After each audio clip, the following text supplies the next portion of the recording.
important new addition to Egyptology has come my way very recently. A book called Hidden Meanings by a man called Laird Scranton, who is a specialist in computer languages. Cross-check so many different directions. You know, as a programmer, I've got to be able to determine for myself when I'm right about something when I'm not. And I have to make that determination in a way that a company can stake its business on. And so there are enough indicators here from coming from enough different directions that say this is right, this is right, this is right, that I'm at the point where I really have to go with it. And I can certainly defend it 5 different ways. His day job is to make incompatible languages compatible with each other. Again, that's a programming technique that a lot of times when I go into a client account, they'll have 2 or 3 copies of a program that were written over time, started out to be the same program, and I'm expected to figure out what the differences are between these 3 versions, let's say, of a program. And so I developed programming tools that will compare line by line what the differences were and highlight the differences so that I can say, okay, anything that's not highlighted had to be part of the original program. And anything that is highlighted was either added to one program or removed from the other after the fact. I used that kind of approach initially to try to sort out differences between Egypt and Sumer and Egypt and the Dogon, and that sort of put me in the ballpark of what had to be part of the original myth and what had to be evolved later. When Scranton compared the latest developments in astrophysics and astronomy to the Dogon and Egyptian account, he found that they were not just similar, I mean, they were identical. The language used to describe these processes was, of course, different, but the processes themselves were virtually identical. Superstring theory and quantum mechanics are written as indelibly into the Dogon and Egyptian schemes as they are into modern books on these subjects.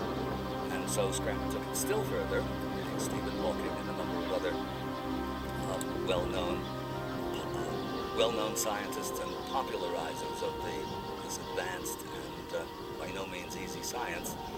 And sure enough, not only were the stories the same, but the diagrams were the same. In other words, the diagrams that are used by modern cosmologists to illustrate an electron cloud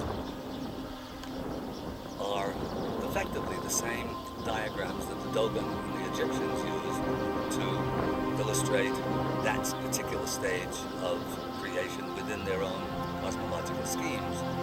So you can get a sense now that you can get a sense of the significance of Scranton's work. He's showing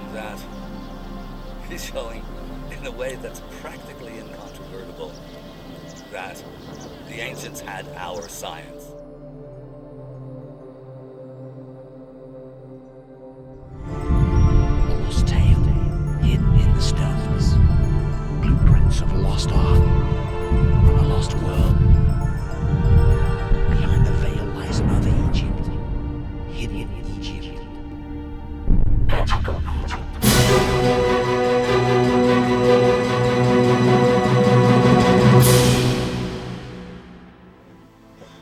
Originally, as a trainee programmer, I was always under the guidance of another more experienced programmer, and so I had help and that I could turn to when I was trying to solve the problem.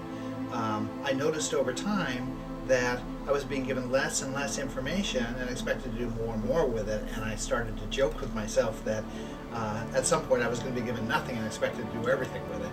And surprisingly, that was just the qualification I needed to be able to research a book like this, where there was really no one who could give me the guidance that I really needed to be able to sort out what these symbols meant. I had to work it out for myself. I'm sitting here with Laird Scranton, author of Hidden Meanings, a study of the founding symbols of civilization.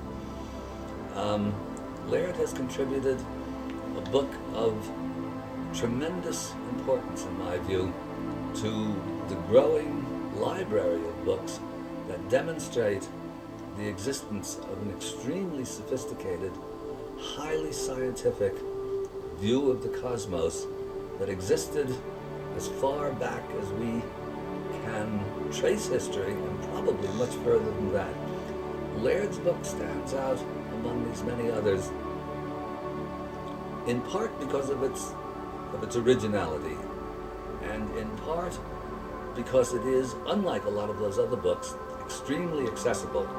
What he does, very briefly, is to show that the Dogon, a remote tribe in West Africa, have a cosmology, and their symbols and the story of how the universe and humanity within it are created matches the ancient Egyptian story very, very closely, and perhaps even more remarkable, and this is where the book becomes controversial in its way and explosive at the same time, when both of these stories are compared to the latest wrinkles in contemporary physics and cosmology, superstring theory and quantum mechanics, quantum physics. All of a sudden, the stories are the same and the symbols are the same. My starting point was Robert Temple's The Sirius Mystery. I think that's where a lot of people started, and that's what brought the Dogon into the consciousness of modern society. I read his book. I was very interested in it. I was really interested in his references in the back of the book, and I started following some of those references to try to learn more about the tribe and more about just subject matter. From there, my programming background really started kicking in. Well, let's back up a little bit. I converted to Judaism when I married my wife, Risa. So I had some knowledge of symbols of Judaism. I've had some recreational reading background in Egypt. And so I could see resemblances between the symbols that the Dogon had and that were in ancient Egypt and that were in Judaism. And all that said to me, looks like the stuff is related. Then my programming background kicked in, and I could see with the Dogon symbols that they were using techniques that a programmer would use when they design a symbol. A good programmer learns over time to incorporate hints and clues into the form of the symbol itself. If you create a field name in a program that's supposed to represent an invoice number, you don't call it XYZ123, you call it INVNO. And I could see that these symbols were using those kinds of techniques, and that said to me somebody must have designed them. Somebody who knew enough about designing symbols to have used those techniques. So that convinced me I was on the right track. I was looking at design symbols and gave me the impetus to spend 10 years researching it. In his book, he starts out looking into the cosmology of the Dogon. This is a tribe living in a remote section of faraway Mali in Western Africa. And the Dogon were brought into prominence and no little notoriety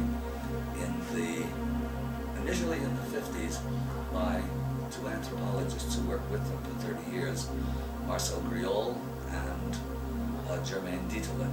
Two books, one called Conversations with Ogo Tonelli, who was a blind old Dogon shaman, and secondly in a book called The Pale Fox. These works were certainly not, they weren't bestsellers. These works were fairly specialized and were known only to a few. They were popularized and brought into serious bestseller prominence by Robert Temple. Temple was struck by the fact, recorded by Griol and Dieterlen, but not developed, that the star Sirius was the prime focus of Dogon religious worship, but more remarkable, that the Dogon apparently knew that Sirius was orbited by an invisible dwarf star called Sirius B. Sirius B was only discovered by our modern-day telescopes in, I think, the 1950s. It might have been the 1930s, but anyway, relatively recent times. So how did the Dogon, without telescopes and without any apparent formal astronomy, decide upon Sirius and Sirius B as the focal points of their worship? There's absolutely no way that the Dogon, without access to some sort of long-lost information or some way of accessing knowledge that we don't have, figured out or knew that the star Sirius is orbited by a dwarf star. The rest of the symbology and mythology of the Dogon is equally mysterious. I can imagine a group of teachers sitting down today and saying, actually I've read discussions, scientific discussions from scientists from NASA, just brainstorming if we had to create some kind of a structure here to let another culture know that we were there. what would we possibly do? What kind of a set of symbols would we come up with that would survive for a long enough period of time for an unsophisticated culture to grow to a level of sophistication where they could then understand that we had been there? That's exactly what this set of symbols does, and I'm very, very impressed with whoever developed them. Very stable set of understandable symbols that can be applied to three different important creational storylines and create one set of myths that encompassed all three storylines. The three storylines are the structure of matter, the structure of reproduction and genetics, and the third storyline is the surface storyline, which really explains how these symbols were taught to the Dogon.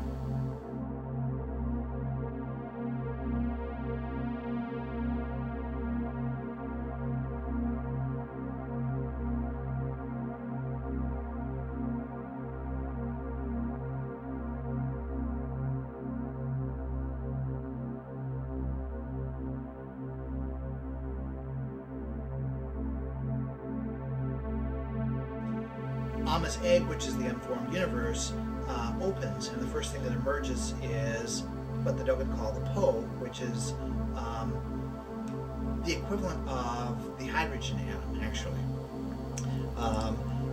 And along that storyline, the numbers 2 and 8 become important. 2 in that storyline represent a twin pair, which are, I take to be, the hydrogen atoms, which tend to form twin pairs.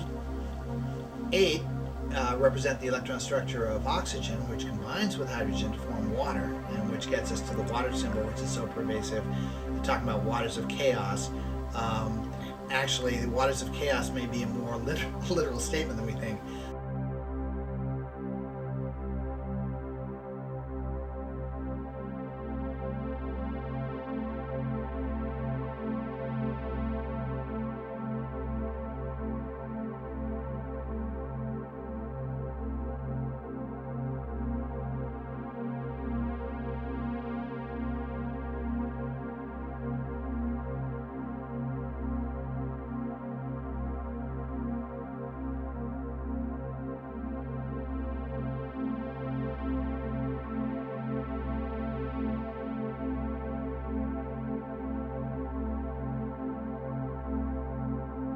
These days, many astronomers feel that the more usual form of a solar system involves two stars, not one, a binary pair of stars, and that in the solar systems where there isn't a binary pair, like ours, there's a sun and a very large planet that, had it been slightly more massive, might have attained fusion and become a second star. So, if you look at our solar system, you realize what you've got are 2 potential stars and 8 potential planets, as opposed to 1 star and 9 planets, and that 2 and 8 is the electron structure of water. So when they talk about waters of chaos, they may be speaking more literally than it seems. Okay, so the Po emerges when the unformed universe opens. The Po represents the atom. There are many qualities in the discussion of the Po that tell us that it's the atom. It exhibits many of the same qualities. The Po is actually made up of electrons, protons, and neutrons, which are themselves made up of 4 more fundamental groups of particles. The electron is a good particle to discuss because the shape that it forms when it orbits the nucleus of an atom is a very distinctive shape and a great one for someone to then pick up on and say, okay, we're going to use this as a symbol in our mythology. It's something that a researcher later on can get back to and say, aha, this shape is an electron orbit. And so the Sene is represented, yes, exactly by this symbol, which is very similar to the electron orbit of an atom. Okay, so now you have the Po consisting of Sene seeds, which act like electrons. They also behave just like protons and neutrons. They combine together at the center of the Po the way that protons and neutrons combine to form the nucleus of an atom. So they've got their descriptions right up until that point. I realized that very early in my research that they had those symbols right. So now as I was wrestling with what they describe as the germination of the Sene seed, which would be the components that make up the Sene seed, I said, well, if they've got these other symbols right, it makes sense to look into what science says about the components of electrons, protons, and neutrons. And I found out very quickly that the symbol that the Dogon used to represent the germination of the Sene, which are four drawn symbols. These four symbols seem rather obscure, but once you get into the science of it, you get into what Stephen Hawking says about the groupings of particles, quantum particles that form up, that combine to form electrons, neutrons, and protons. Those particles are combined into four groups based on a property called spin. Spin tells us really what the particle looks like from different angles. Science is able to probe these particles and get a sense of if you look at them different sides, what do they look like? There are four types of particles. One looks the same from all sides. One looks the same only if you turn it halfway around. One looks the same if you turn it all the way around. And the last one doesn't look the same until you turn it around twice, which suggests that there's something funky going on with time and space under the covers there to make it so that you have to turn it twice to get it to look the same. Those properties are exhibited by the Dogon diagrams, so their four categories match up with Stephen Hawking because of those descriptions of the spin particles. You get down below that level, you talk about the number of fundamental particles of matter, and science says, well, we know right now that there are more than 200 fundamental particles. We're not sure how many more, and experiments keep turning up more and more. Many of these particles exist for only a billionth of a second, and trying to detect them is pretty difficult. But the Dogon come out and say, they don't waffle at all. The Dogon say there are 266 particles. And I said, okay, well, that's certainly in the ballpark of what science says. It's certainly a credible number given all the other symbols the Dogon have. You get down below that, and science says that these particles are the result of vibrations of cosmic strings, which are the foundation of string theory, which is really an unproven theory right now, but the best candidate we have for how matter is actually formed. The reason that it's unproven is because we just can't examine anything that is so very small as a cosmic string. Possibly over the course of the next 15 or 20 years, technology will catch up to the point where they can actually see what these things look like. But the Dogon produce a drawing very similar to the other drawings they do of what these cosmic strings look like. Science says they're loops. The Dogon describe them actually as coils. They look very much like a loop, but you see the details and you realize that it's actually coiled. And that brings us back to all the spiral and coil references in the earlier myths. The vibrations of these, the varying kinds of vibrations of these quantum or cosmic strings result in what we see as all the forces and all the particles of matter. At this point, you have to switch from Stephen Hawking to Brian Greene for a discussion of string theory that is presentable at the level of a user like me, a person who is not highly scientific. Brian Greene presents in his book several different diagrams of typical vibrational patterns of these cosmic strings, and one of those it matches up with what the Dogon say a cosmic string looks like. And if you follow back through the Dogon symbols, you realize they're taking the most obvious representation of each of these symbols and trying to present it as an example. It's not the only example, but it's the quintessential one. So now you've got an equivalence between the vibration of a quantum string and this drawing that the Dogon do, which is actually a drawing they do, a field drawing they do. They draw with sticks in the field at a certain time in their agricultural cycle and produce this image that is very much like the vibrational pattern of a quantum string. The rumor arose that the Dogon themselves acquired this knowledge from ancient Egypt, or in any event that there was a connection between the Dogon cosmology, mythology, and the Egyptian. So Scranton started looking for those connections and found them very, very quickly.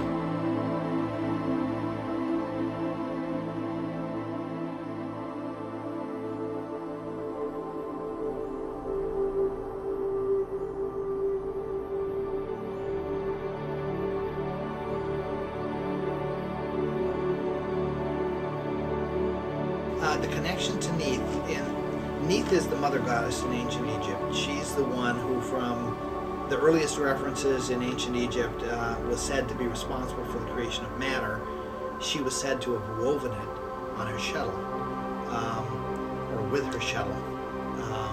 And the weaving references tie back to the Dogon weaving references. They say that there's a spider who weaves matter. Their spider is called Dada, and Dada in the Dogon language means mother. So you've got a link between the mother Neith and the mother spider, Dada.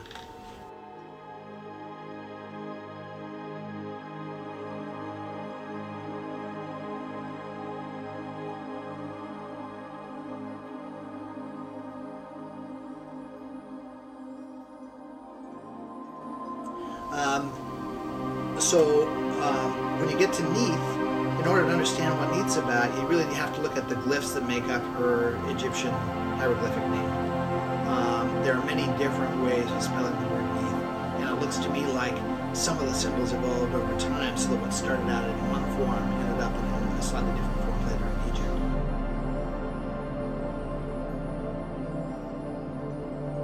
Egypt. Her name is written with the complex way that quantum strings intersect themselves.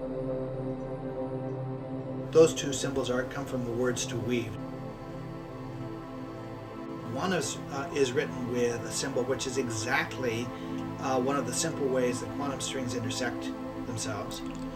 The other spelling is written with another symbol that is exactly one of the ways quantum strings intersect themselves. So you've got three very precise representations of quantum string diagrams or string theory diagrams used to write the name of Neith and how she forms matter. It's pretty much a no-brainer that we've got a connection here.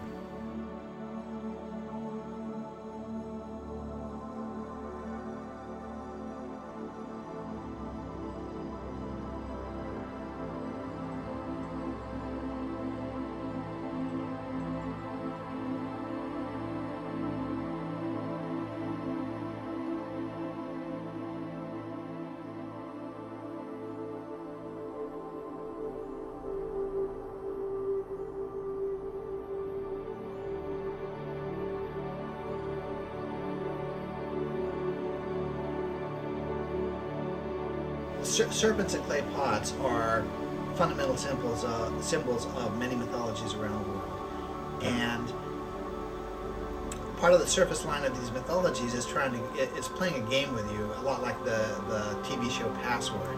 They're trying to get you to say another word back. And so when they're presenting you with spiraling coil, spiraling coil, spiraling coil, or serpent, serpent, serpent, and clay pot, clay pot, clay pot, they're trying to get you to say waves and particles. And as soon as you said waves and particles, then you're on the track of where you want to go to find the answer. I resisted saying waves and particles. I consciously resisted saying waves and particles for a number of years during my research because I just didn't believe that a myth could be taking me there. I didn't believe that it could be leading me down the path of quantum and string theory. So you have to understand that each one of these symbols has multiple meanings depending on which storyline you're thinking about. And so they can take slightly altered forms depending on which storyline you're in. The symbol of Amma's egg, when you're talking about the storyline of the structure of matter, looks almost exactly like what Stephen Hawking presents as a diagram of a black hole, which is the closest thing we've got right now to what the unformed universe might have looked like. When you go to the reproductive side, Amma's egg takes more the shape of a womb, and so it's more rounded. It also connects to the symbol of the step pyramid and the pyramid, which can take two forms, a flat top and a peaked form. And so depending on which of these lines of symbolism you're discussing, the same symbol can have a slightly different shape. I think I came across some of the genetic reproduction symbols first, but because the structure of matter symbols had so much more depth to them, you could make a much stronger argument that they were talking about what you said, following that path and following the reproductive path. I know that there are other researchers who have been actively trying to connect symbols of myth to details of reproduction, but there's not enough.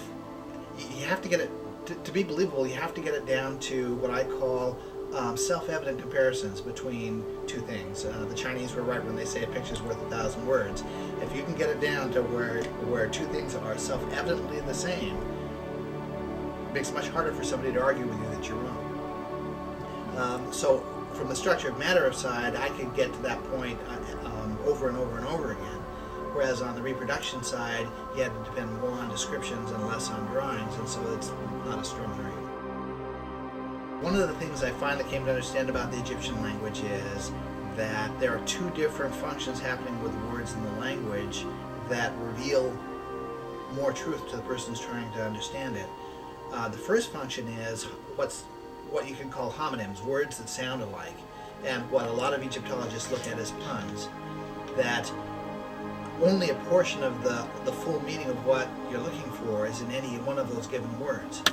You might see it as an aspect of a god or an aspect of an idea, but you need to look at the other words that are pronounced the same way in order to come up with the truth. The word for clay is one that originally I thought clay was just a placeholder for the actual word they wanted to use, and you had to go to the words that sounded like clay to find chromosomes and spindles. Man was supposedly formed from clay. Man was really formed from chromosomes and spindles. But as it turns out, clay actually has a scientific role in the process, or may have a scientific role in the process of the creation of life. It's the substance. Certain clays are a substance that act as a catalyst for the formation of the building blocks of life. And so it wasn't just a flat-out placeholder, it was really an important piece of the concept. Sometimes there are multiple words pronounced different ways for the same concept.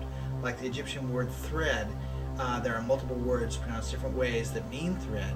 If you look at all of the spellings, the hieroglyphic spellings of these words, you come up with clues that need to be put together to get the full picture of what they're talking about when they say thread. And on one level, that's string theory, components of string theory, and diagrams from string theory. On the other level, it's components of reproduction and genetics.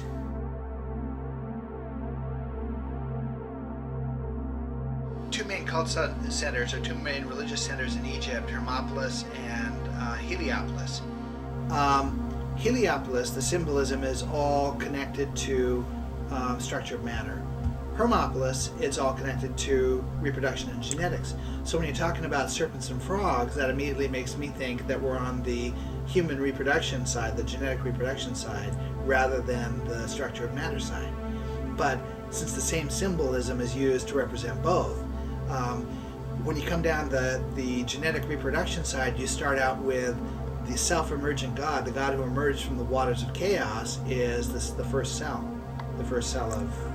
living cell, which then produces the perfect pair, which represents mitosis, the splitting of an atom or of a cell.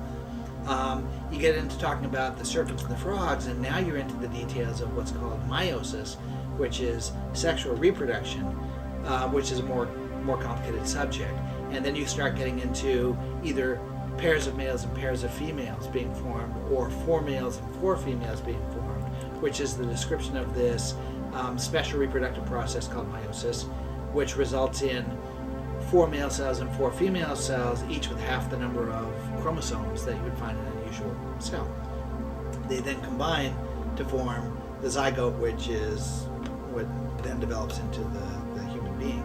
So in each of these cultures, part of the duality of the way the religion is set up is because one, I think, is devoted to the structure of matter line, and one is devoted to the genetic reproduction.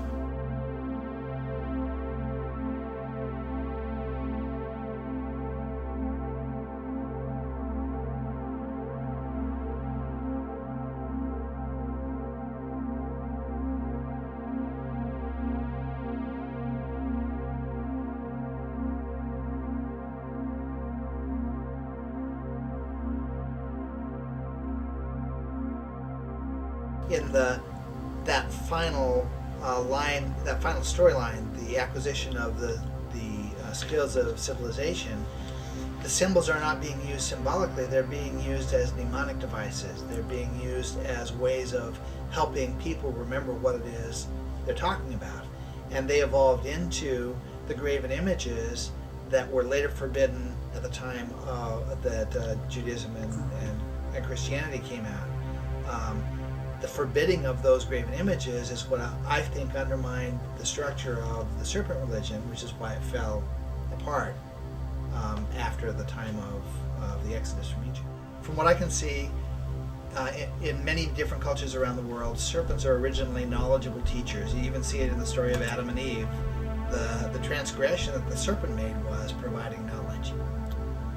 And you see the same theme repeated again and again in culture, from culture to culture, of the serpent as a provider of knowledge who later becomes vilified and is either said to be forced to leave or is said to choose to leave at a particular point in time. But it also may be discussing the fact that whoever these teachers were came out of a group of teachers, a larger group of teachers, and they were not supposed to have provided us with certain sets of information that they did. And when it was discovered that they had, then the others of the group became very upset and tried to make sure that got reversed.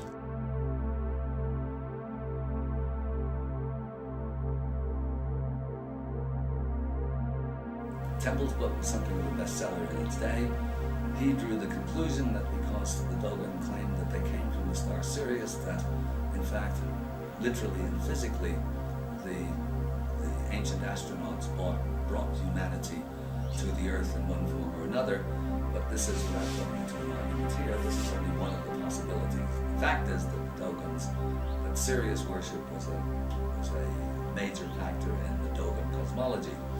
Scranton found that interesting, but his interest was in the cosmology himself. From my point of view, part of what created the tangled knot of information out of Robert Temple's book. Robert Temple's book made some statements that scientists came back and then refuted, and what you're left with is a tangle of information that, depending on the point of view you look at it, you might want to believe, you might not want to believe. Part of what contributed to that was the choice to carry his description to the teachers rather than just limiting it to what was taught. And so in order to stay out of that tangled knot, in order not to have my observations lumped into that knot, I've deliberately chosen not to talk about teachers. And I've been trying, in all aspects of the book, not to go beyond what I could actually demonstrate in black and white. When you get to the question of the teachers, right now we aren't in a position to demonstrate anything in black and white. We can't say for sure it was somebody off planet. We can't say for sure it was somebody from Atlantis. We can't say for sure much of anything. We can't even say for sure that this culture came out of that culture. I mean, there have been many attempts to say it all started in India, or it all started in Mesopotamia, or it all started someplace in China or someplace else. Right now, there are no clear genealogies that don't result in contradictions that say it started here and moved to there. And that all leads me to believe that what we're looking at may actually be deliberate separate presentations of a single lesson plan, but tailored to the regional requirements of each group. So you end up with a serpent symbol that is a cobra in Egypt, but is a rattlesnake in North America. Or you end up with a horned animal symbol that is a ram in one culture and a goat in another culture. All the same underlying symbol, but presented in a way that your average person in a particular region would walk out the door of their hut and see a tangible example of it in front of them that would help self-reinforce the teaching of the religion. And if someone put a gun to my head right now and said, what happened, I would say, someone with knowledge arrived around 3400 BC from wherever and deliberately presented a lesson plan in these different regions: South America, Egypt, Africa, India, China, and so forth. Laird's dating of 3400 is certainly, that's when it all surfaces, but what seems impossible to account for is that under the circumstances that people are living in at those times, I mean, there's a fair amount of, things are pretty misty when you get back to 3500 BC, but basically you have Neolithic settlements in those places and rather simple sorts of things, like the Dogon themselves.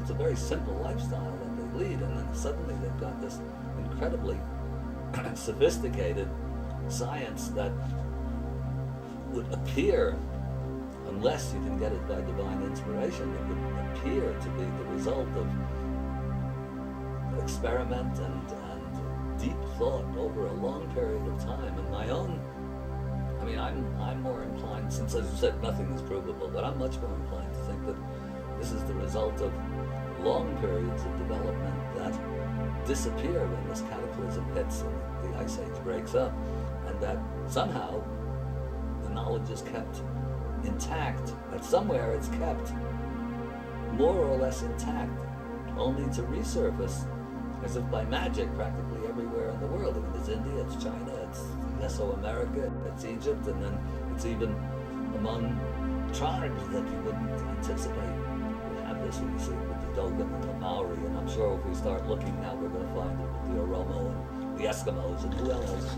Who knows who? Yeah, but everybody seems to have this stuff. Hamlet's Mill shows that precession and astronomical sophistication is written into the mythologies of just about everybody. There's almost nobody that doesn't have it, no matter how, by our standards, simple and primitive their society happens to be.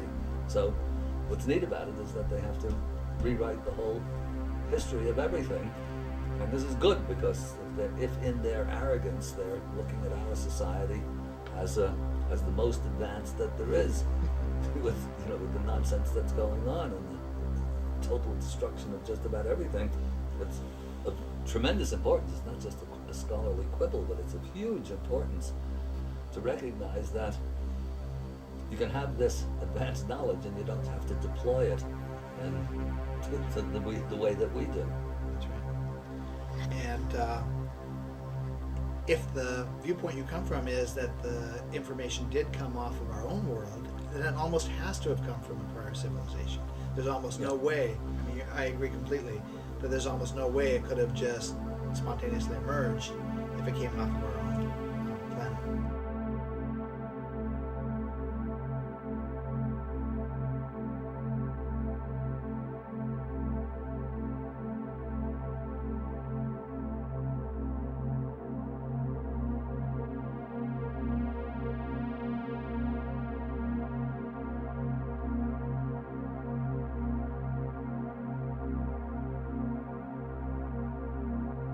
Yes, the Maori have almost exactly the same structure with almost exactly the same symbols, and it works the same way.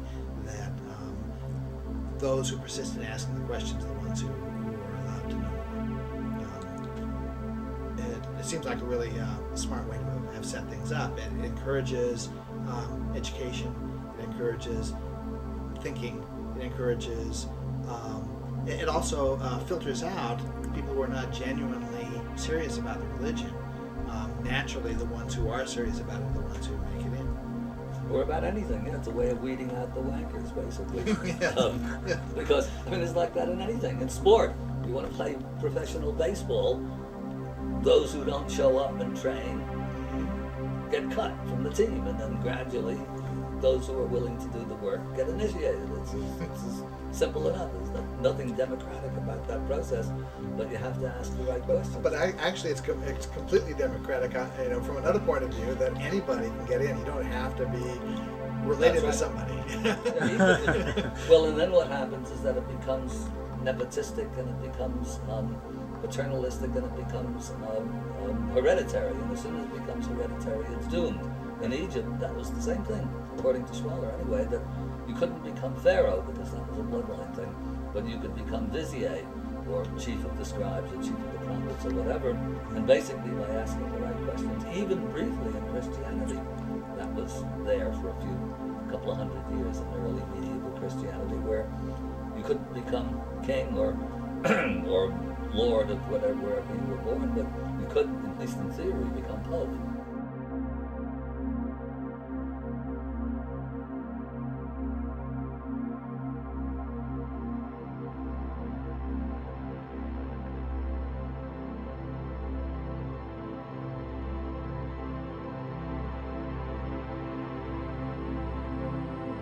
There's a question I wrestled with for about a year and a half before publishing my book, which was, should I be publishing this at all? That if I'm right about my theory, what business do I have as an author to present this, well, what I see to be internal secrets of a long religious tradition? What right do I have to come forward and present this publicly? The anthropologists, excuse me, the anthropologists who study the Dogon were constrained by ethics of their own profession, and they felt constrained by having been directly initiates of information from priests. I, as an outsider, was not falling under those same constraints, so I had to ask that question for myself. And the conclusion that I came to really comes out of the Egyptian hieroglyphs. It also comes out of the Dogon religion. That whoever put these symbols together and whoever formulated these myths around the symbols didn't make any obvious attempt to hide anything. Everything was laid out in plain view, hidden in plain sight, as I say. You look at the hieroglyphs, and the diagrams from string theory are right there in front of your face. There's no attempt to hide it. So clearly, whoever put this together intended for someone later on down the line to find it. And based on that intention, and based on the idea that there really was no purpose, I cannot think of a purpose for encoding this information in the first place if it wasn't intended to be found. I ultimately came to the conclusion that we're supposed to find it.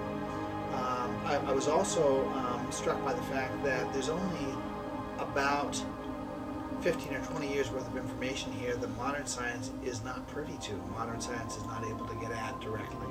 So if the original intention of encoding this was to act as a boost for us, to give us a leg up on science, we have about 20 years left to get any benefit out of that. So that if it weren't printed now, then science is not going to get any benefit out of it.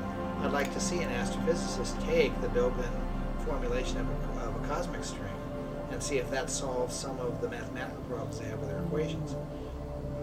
Now's the chance to do it. A lot of people have always thought that they were incorporating this information into their structures in order to, knowledgeably, so that knowing that things were coming unstuck. The Great Pyramid is going to be a repository of wisdom, and I've always resisted that. I must say, I always thought they were doing it simply for themselves because it was the best way to pass that information along.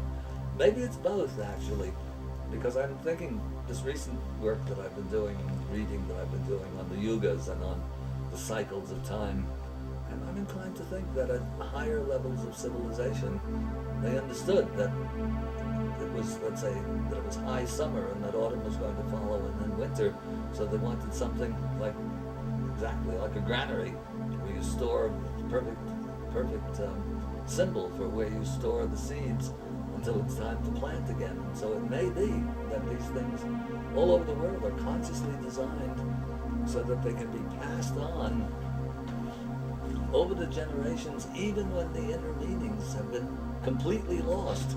They still resonate because they're valid, as opposed to some stupid superstition like Darwinian evolution or something of the sort. But so these things get passed on, and so they serve as both. In other words, in their own time, because they're the simplest, you don't need higher mathematics to understand these things. I mean, we come at them through higher mathematics and then say, well, gee, maybe we didn't need the math after all. What we had to do was listen to the Dogon. And you can actually recover higher mathematics from the symbol. That's right. That's the amazing bit. So it could be both. As I said, I was always resistant to ideas that, let's say, the pyramids were built for us, not for the Egyptians themselves, but maybe it's both. In other words, they're built for themselves, for sure, because they want that for reasons of their own that we don't really understand. But then also they build them the way that they do, so that when things degenerate, and let's say it's a cosmic winter, there's something that will survive that cosmic winter, and when people get around to the level where they can begin to appreciate them again, reappreciate them, there they are.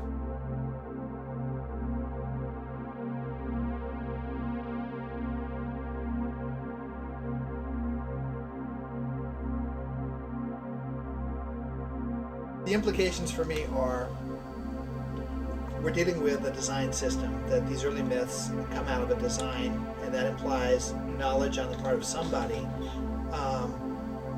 sometime prior to 3400 BC. And how much prior to that, it's hard to say. It looks to me that it would have taken at least 100 years to establish this. It might have taken much longer than that. 3400 BC may not have been the first attempt to establish this, so there could be earlier incarnations of this. This could have just been the renewal of something that was established much earlier. It's hard to tell. What I can say for sure is it looks like someone around 3400 BC knew a lot about science. That's about as much as I can say.